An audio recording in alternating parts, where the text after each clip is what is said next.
Vegas, Henrietta.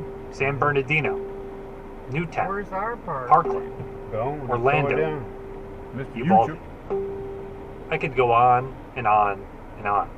And you've probably caught on by now. These are all sites of mass shootings in this country in recent years. One thing these shootings have in common, they all involved AR-15 style rifles. So this week, I want to look at how this gun has come to symbolize so much carnage and senseless death in this country, and if calls for tighter regulation will result in actual change. Let's spend 5 minutes with CNN's Josh Campbell. He covers law enforcement and national security from Los Angeles. So Josh, let's level set here. We're talking about semi-automatic AR-15 style rifles. There's the M16, of course, which is fully automatic. Those are pretty much exclusively used by the military.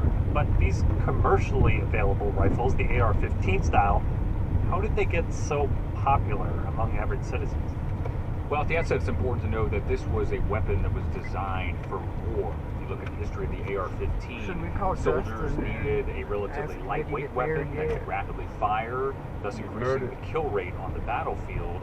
And if you look specifically at the AR-15, the designers of that weapon sold the rights to a company called Colt Industries, and in 1962 Congress authorized a purchase of about 8,500 of these weapons for testing. That would later become the standard issue rifle for U.S. troops in the Vietnam War. Now soon after, it was not only marketed to the military but also to members of the public, and because anything that the public has, that law-abiding citizens have, can also be used by criminals, we've seen over the years this assault style rifle become a weapon used in so many crimes now. And this really came to a head in 1997. The sounds of automatic weapons fire still ring in the ears of people in this normally quiet Los Angeles neighborhood.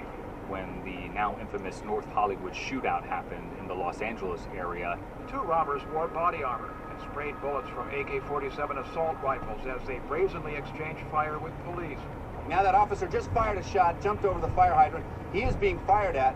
2 suspects engaged in a gun battle with police for nearly an hour, injuring 8 officers, 12 other individuals, firing hundreds and hundreds of rounds, and the police found themselves outgunned. We hid behind a police car, and for some reason I just felt like that police car didn't even have to be there because the bullets came right through it.